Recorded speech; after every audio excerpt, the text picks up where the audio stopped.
Hi dears, അസ്സലാമു അലൈക്കും. Welcome back. അപ്പം നമ്മുടെ പുതിയൊരു വീഡിയോയിലേക്ക് എല്ലാ കൂട്ടുകാർക്കും സ്വാഗതം. വീട്ടിൽ പപ്പായ മരം ഉണ്ടോ? എങ്കിൽ വേഗം പോയി ഒരു പപ്പായ തണ്ട് എടുത്തുകൊണ്ട് ഓടിവാ.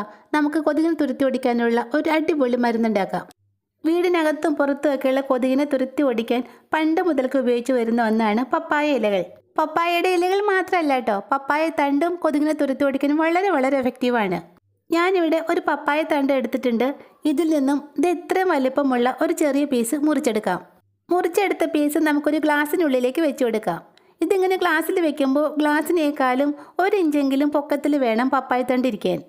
പപ്പായ തണ്ടൊക്കെ പാകത്തിന് മുറിച്ചെടുത്തതിന് ശേഷം നമുക്കിതൊരു സൈഡിലേക്ക് ഒന്ന് മാറ്റി വയ്ക്കാം. ഇനി നമുക്കിതിലേക്ക് ആവശ്യമായിട്ടുള്ളത് 2 ചുവന്നുള്ളിയും അതുപോലെ തന്നെ 3 അല്ലി വെളുത്തുള്ളി എടുത്തിട്ടുണ്ട്. ഇത് നന്നായിട്ടും ചതച്ചെടുക്കുന്നതിന് വേണ്ടി നമുക്കൊരു ഇടികല്ലിലേക്ക് ഇട്ട് കൊടുക്കാം. ഉള്ളിയുടെ ഒന്നും തോല് കളയേണ്ട ആവശ്യമില്ല കേട്ടോ. അതുപോലെ തന്നെ മിക്സിയുടെ ചെറിയ ജാറിലേക്ക് ഇട്ട് നന്നായിട്ടൊന്ന് അരച്ചെടുത്താലും മതി.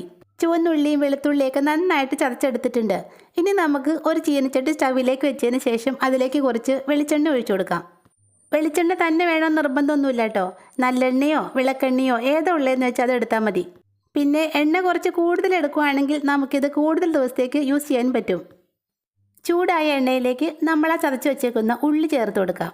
ഉള്ളിയോടൊപ്പം 2 തണ്ട് ആര്യവേപ്പില കൂടി ഇതിലേക്ക് ഇട്ട് കൊടുക്കാം. ആര്യവേപ്പിലയുടെ ഗുണങ്ങളൊക്കെ എല്ലാവർക്കും അറിയാവുന്നതല്ലേ. പല്ലി, പാറ്റ, കൊതുക്, ഈച്ച എന്നിവയെ തുരത്തി ഓടിക്കാൻ വളരെ വളരെ എഫക്റ്റീവായ ഒരു ഐറ്റമാണ് നമ്മുടെ ആര്യവേപ്പില. വെളുത്തുള്ളിയും ചുവന്നുള്ളിയും ആര്യവേപ്പിലയൊക്കെ ഇങ്ങനെ എണ്ണയിൽ കിടന്ന് തിളയ്ക്കുമ്പോൾ വല്ലാത്തൊരു സ്മെല്ലാണ് കേട്ടോ ഇവിടെ നിറയെ. ഈ സ്മെല്ലിങ്ങനെ വരാൻ തുടങ്ങുമ്പോൾ തന്നെ നമ്മുടെ അടുക്കളയിലുള്ള കൊതുകും ഈച്ചയും പ്രാണികളൊക്കെ പുറത്തേക്ക് പറന്നു പോകും.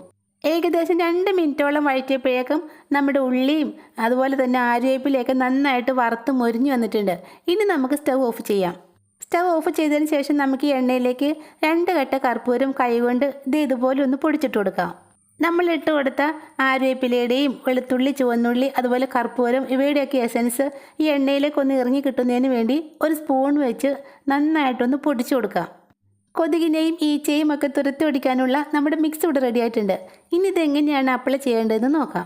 അതിനുവേണ്ടി നമ്മൾ ആദ്യം തയ്യാറാക്കി വെച്ചേക്കുന്ന ഗ്ലാസ്സിലേക്ക് ഈ മിക്സ് ഒഴിച്ചു കൊടുക്കാം. ഒരാഴ്ചത്തേക്ക് ആവശ്യമായ മിക്സാണ് ഞാനിവിടെ തയ്യാറാക്കിയിട്ടുള്ളത്. നിങ്ങൾക്ക് വേണമെങ്കിൽ കുറച്ച് കൂടുതൽ ഉണ്ടാക്കി വയ്ക്കാം. അടുത്തതായിട്ട് നമ്മൾ ആ മുറിച്ച് വെച്ചേക്കുന്ന പപ്പായ തണ്ടില്ലേ, അതിൻ്റെ ഉള്ളിലേക്ക് ഫിറ്റാവുന്ന തരത്തിലുള്ള ഒരു കോട്ടൺ തിരി തയ്യാറാക്കിയെടുക്കാം. മുറിച്ചെടുത്ത തിരി നമ്മളെ എണ്ണ വറുത്തെടുത്ത പാത്രത്തിലേക്ക് ഇട്ട് ആ എണ്ണ കൂടിയ തിരിയിലേക്ക് ഒന്ന് പറ്റിച്ചെടുക്കാം.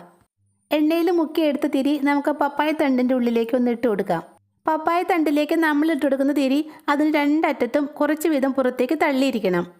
തിരിയൊക്കെ ഇട്ട് റെഡിയാക്കി എടുത്ത പപ്പായ തണ്ട് നമ്മൾ ആ എണ്ണ ഒഴിച്ച് വെച്ചേക്കുന്ന ഗ്ലാസ്സിനുള്ളിലേക്ക് ഇതുപോലെ ഒന്ന് ഇറക്കി വെക്കാം. ഇനി ഇതൊന്ന് കത്തിച്ച് വെച്ചാൽ മതി. നമ്മുടെ വീടിനകത്തുള്ള കൊതുകും ഈച്ചയും പൊടിയീച്ചയും എല്ലാം പരിസരം വിട്ട് ഓടുന്നത് നമുക്ക് കാണാൻ പറ്റും. ഇതിങ്ങനെ കത്തുമ്പോൾ നല്ലൊരു സ്മെല്ലാണ് കേട്ടോ ഇവിടെ നിറയെ. ചുവന്നുള്ളിയും വെളുത്തുള്ളിയും ആര്യവേപ്പിലയും അതുപോലെ തന്നെ കർപ്പൂരവും ഒക്കെ എണ്ണയിൽ കിടന്ന് കത്തുമ്പോഴുള്ള വല്ലാത്തൊരു സ്മെല്ല്. അതുമാത്രമല്ല പപ്പായ തണ്ടിൻ്റെ സൈഡ് കത്തുമ്പോഴുണ്ടാകുന്ന ഒരു സ്മെല്ല് കൂടി വരുന്നുണ്ട്. പൊടിയീച്ചേനെയും ഈച്ചേനെയും കൊതുകിനെയൊക്കെ തുരത്തി ഓടിക്കാൻ പറ്റിയ ഒരു സ്മെല്ലാണിത്. കൊതുകിൻ്റെയൊക്കെ ശല്യം കൂടുതലുള്ളത് സന്ധ്യാസമയത്താണല്ലോ. അപ്പോൾ സന്ധ്യാസമയത്ത് ഇതുപോലെ ഒന്നുണ്ടാക്കി നമ്മുടെ സിറ്റ് ഔട്ടിലോ റൂമിനകത്തോ എവിടെയെങ്കിലും ഒന്ന് വെച്ചാൽ മതി. ഇതിങ്ങനെ കത്തുമ്പോൾ ആ സ്മെല്ല് കാരണം ഒരൊറ്റ കൊതുക് പോലും വീടിനകത്തേക്ക് പ്രവേശിക്കില്ല. അതുമാത്രമല്ല വീടിനകത്തെങ്ങാനും കൊതുക് ഒളിച്ചിരിക്കുന്നുണ്ടെങ്കിൽ ഇതിൻ്റെ സ്മെല്ല് കാരണം ഉള്ള കൊതുക് എല്ലാം പുറത്തേക്ക് പറന്നു പോവുകയും ചെയ്യും. ഇനിയിപ്പോൾ പപ്പായ തണ്ടൊക്കെ കിട്ടാനില്ലാത്തവരാണെങ്കിൽ വിഷമിക്കണ്ട കേട്ടോ. ഇതുപോലെ ഒരു കുഞ്ഞു പാത്രത്തിലേക്ക് നമ്മൾ ഉണ്ടാക്കിയ എണ്ണ ഒഴിച്ചതിന് ശേഷം തിരിയിട്ട് കത്തിച്ചാൽ മതി. അപ്പോൾ വീടിനകത്തെ ഈച്ച, കൊതുക്, പൊടിയീച്ച എന്നിവയെ തുരത്തി ഓടിക്കാനുള്ള ഈ ടിപ്പ് നിങ്ങൾക്ക് യൂസ്ഫുള്ളായി തോന്നുവാണെങ്കിൽ ഉറപ്പായിട്ടും ഒന്ന് ട്രൈ ചെയ്ത് നോക്കണേ. ഇന്നത്തെ വീഡിയോ ഇത്രയേ ഉള്ളൂ. വീഡിയോ നിങ്ങൾക്ക് ഇഷ്ടപ്പെട്ടാൽ ലൈക്ക് ചെയ്യുക, സബ്സ്ക്രൈബ് ചെയ്യുക.